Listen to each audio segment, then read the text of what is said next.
వైఎస్ఆర్సీపీ ప్రభుత్వం ఉన్నంత వరకు కార్మికులు, స్టీల్ ప్లాంట్ ఎంప్లాయీస్ ఎలా బ్రతికే వాళ్ళు ఇప్పుడు చంద్రబాబు నాయుడు గారి ప్రభుత్వం వచ్చిన తర్వాత వీళ్ళ కూటమి ప్రభుత్వం అధికారంలో ఉన్న నేపథ్యంలో ఎలా బతుకుతా ఉన్నారు కార్మికులు, ఎంప్లాయీస్ అన్నది అందరం కూడా బేరీజు వేయాల్సిన అవసరం ఉన్న పరిస్థితి. ఒకసారి గమనించినట్లయితే ఇదే స్టీల్ ప్లాంటు ప్రైవేటీకరణ అప్పట్లో ప్రస్తావన వచ్చినప్పుడు వైఎస్ఆర్సీపీ ప్రభుత్వం గట్టిగా దీన్ని ఆపింది. ఇందులో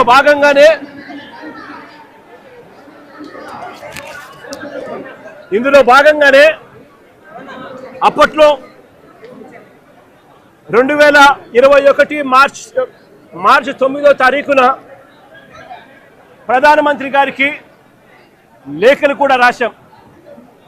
ఎట్టి పరిస్థితిలోనూ స్టీల్ ప్లాంట్ ప్రైవేటైజేషన్ జరగకూడదు, ఈ ప్లాంట్ను నిలబెట్టగలిగే పరిస్థితికి వివరిస్తూ ఏ రకంగా చేస్తే ఈ ప్లాంటు నిలబడగలుగుతుంది అని చెప్పి సలహాలు ఇస్తూ ప్రధానమంత్రి గారికి లేఖ కూడా రాశాం. 9వ తారీఖున లేఖ రాశాం. అదే మాదిరిగా ఫిబ్రవరి 6 కూడా రెండో లేఖ కూడా రాశాం. ఫిబ్రవరి 6 కూడా రెండో లేఖ కూడా రాశాం. ఫిబ్రవరి 6, మార్చి 9 అది చూపించు. 2 లేఖలు ప్రధానమంత్రి గారికి రాశాం. ఫిబ్రవరి 6, మార్చి 9. దీని తర్వాత మేలో 2021 మేలో ఏకంగా అసెంబ్లీలో తీర్మానం చేశాం. ఇది అసెంబ్లీలో తీర్మానం చేసిన మినిట్స్. ఎట్టి పరిస్థితుల్లోనూ స్టీల్ ప్లాంట్ను ప్రైవేటైజ్ చేయడం అన్నది అన్యాయము, చేయొద్దండి అని చెబుతూ ఏ రకంగా ఈ ప్లాంట్ను గొప్పగా నిలబెట్టగలుగుతాము, ఏ రకమైన మార్పులు చేర్పులు చేయగలిగితే ఈ ప్లాంటు బ్రహ్మాండంగా నడిచే పరిస్థితి ఉంటుంది అని చెప్పి కూడా వివరిస్తూ సలహాలు కూడా ఇచ్చాం. ఈ సలహాలన్నీ కూడా ఇస్తూ అసెంబ్లీలో తీర్మానం చేసి therefore the house unanimously resolves to oppose the decision of the government of India on strategic disinvestment of government of India's shareholding in RINL Visakhapatnam along with the management control by way of privatization. Also resolved to request the government of India to consider the measures suggested by the Honorable Chief Minister of Andhra Pradesh in his letter dated 6th February 2021 and 9th March 2021 to make RINL profitable and remain the pride of Telugu people and the state of Andhra Pradesh. ఈ మాదిరిగా అసెంబ్లీలో తీర్మానాలు సైతం చేసి ప్రైవేటైజేషన్ను అడ్డుకోగలిగాం, ఆపగలిగాం, ఎంప్లాయీస్కు తోడుగా నిలబడగలిగాం. అయ్యా లోకేష్ గారు, ఈ 1,72,00,000లో మీరు ఏదైతే మాట్లాడుతూ ఉన్నారో ఆ ఎంప్లాయీస్కు రైట్ఫుల్గా వాళ్ళకి రావాల్సిందే కదయ్యా నువ్వు ఇస్తూ ఉన్నావు, ఎక్స్ట్రా నువ్వేమి ఇస్తూ ఉన్నావు అని చెప్పి నేను అడుగుతా ఉన్నా. ఈ ఎంప్లాయీస్కి రావాల్సిన గ్రూప్ ఇన్సూరెన్స్ అయితేనేమి, ప్రావిడెంట్ ఫండ్ అయితేనేమి, గ్రాట్యుటీ అయితేనేమి, రిస్క్ ఇన్సూరెన్స్ అయితేనేమి, వీటి నేపథ్యంలో 1.45 crores వాళ్ళకే రావాల. ఆ తర్వాత కంపెనీనే మరో 25 లక్షలు ఇస్తూ ఉంది. అది కూడా విశాఖపట్నం స్టీల్ ప్లాంట్ కంపెనీయే ఇస్తూ ఉంది. కేవలం ప్రైమ్ మినిస్టర్ రిలీఫ్ ఫండ్ కింద కేవలం 2 లక్షల రూపాయలు అదనంగా ఎక్స్గ్రేషియా కింద వస్తూ ఉంది. రాష్ట్ర ప్రభుత్వం నుంచి 0 రూపాయి అంటే రూపాయి కూడా ఇవ్వడంలే. మరి నేను అడుగుతా ఉన్నా, ఇక 1.72 crores ఇంకొకటి నువ్వు ఇచ్చేదేందయ్యా బోడీ అని అడుగుతా ఉన్నా. వాళ్ళకి రావాల్సిందే, వాళ్ళ హక్కుగా వాళ్ళకి రావాల్సిందే వాళ్ళకు వస్తూ ఉంది. వాళ్ళకి అది ఇస్తూ ఉన్నారు, అది వాళ్ళకి ఇస్తా ఉన్నారని మీరు చెప్తా ఉన్నారు. ఇది నిజంగా ధర్మమేనా, న్యాయమేనా అడుగుతా ఉన్నా. ఇదే విశాఖపట్నంలో ఇంతకుముందు మా హయాంలో ఇలాంటి ఒక దుర్ఘటన జరిగితే అక్కడ కూడా మనుషులు చనిపోతే ఎంతమంది చనిపోయినారు?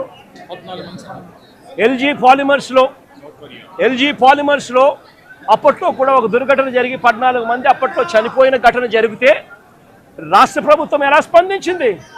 వెంటనే ముఖ్యమంత్రి ఇక్కడికి వచ్చి, అంటే జగన్ ఇక్కడికి వచ్చి ఏకంగా కోటి రూపాయలు చనిపోయిన కుటుంబాలకు ఇచ్చి ఆదుకున్న పరిస్థితులు బహుశా దేశ చరిత్రలో ఎక్కడా కూడా జరగలేదేమో. ఒక్క ఆంధ్ర రాష్ట్రంలో జగన్ ముఖ్యమంత్రిగా ఉన్నప్పుడు చోటు చేసుకున్న ఘటన. ఏకంగా ₹1,00,00,000 వాళ్ళకు ఇచ్చి ఆ కుటుంబాలకు తోడుగా ఉండి ఆ వాళ్ళ సభ్యులు చనిపోయిన వాళ్ళకు ఉద్యోగాలు కూడా మళ్ళీ ఆ కంపెనీలో ఇచ్చేట్టుగా వైఎస్ఆర్సీపీ ప్రభుత్వం అప్పట్లో అడుగులు ముందుకు వేసి చేయించింది. నేను అడుగుతా ఉన్నా, ఈరోజు ఈ ప్రభుత్వం, చంద్రబాబు నాయుడు గారి ప్రభుత్వం స్పందిస్తూ ఉన్న తీరు నిజంగా ఎంత అన్యాయంగా ఉంది అని ఒక్కసారి మనస్సాక్షిని అడుక్కోండి మీరు అని చెప్పి నేను కోరుతా ఉన్నా. ఈ ప్రభుత్వాన్ని గట్టిగా డిమాండ్ చేస్తూ ఉన్నాం. వాళ్ళకి రావాల్సింది వాళ్ళకి ఇప్పించడంలో నీ గొప్పతనం ఏమీ లేదయ్యా. వాళ్ళకి రావాల్సిన ₹1,72,00,000 ఏదైతే ఇస్తా ఉన్నారో, ₹1,45,00,000 వాళ్ళకి రావాల్సింది ఏదైతే ఇస్తా ఉన్నారో అది గొప్పతనం. నీ గొప్పతనం ఏమీ కాదు. కంపెనీ నుంచి కేవలం ₹25,00,000 మాత్రమే ఆ ఎంప్లాయీస్కు వస్తూ ఉంది. ఈ నేపథ్యంలో నేను చెప్తా ఉన్నాను, అయ్యా అప్పట్లో వైసీపీ ప్రభుత్వంలో ఉన్నప్పుడు ఏ రకంగా అయితే ₹1,00,00,000 ప్రతి కార్మికుడికి ఇచ్చి తోడుగా ఉన్న నేపథ్యం పరిస్థితులు ఏ రకంగా జరిగాయో అదే మాదిరిగా ప్రతి ఎంప్లాయీకి మేము ఇంతకుముందు చేసి చూపించినాం. మేమేదైతే చేసి చూపించినామో అదే మిమ్మల్ని కూడా చేయమని అడుగుతా ఉన్నాం. మేమేమి ఎక్కడా కూడా అన్యాయంగానో లేకపోతే మేము చెయ్యనిది మిమ్మల్ని చేయమని చెప్పి అడగడంలా మేమేదైతే చేశామో అదే చేయమని అడుగుతా ఉన్నాం. వెంటనే వాళ్లకు ఈ ₹1,45,00,000 అదనంగా వాళ్ళకి ఏదైతే వస్తూ ఉన్నదో దాంట్లో నీ ప్రమేయం ఏదైతే లేదో వాళ్ళకు సంబంధించిన group insurance, provident fund, gratuity, risk insurance ఈ రూపేణ వాళ్ళకు వస్తూ ఉన్న ₹1,45,00,000 ఏదైతే వస్తూ ఉందో దానికి అదనంగా మరో ₹1,00,00,000 ఖచ్చితంగా వాళ్ళకి ఇవ్వాలి.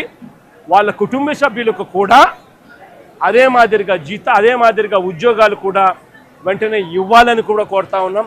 అదే మాదిరిగా నా పక్కన చెల్లి భాగ్యం ఇక్కడే ఉంది.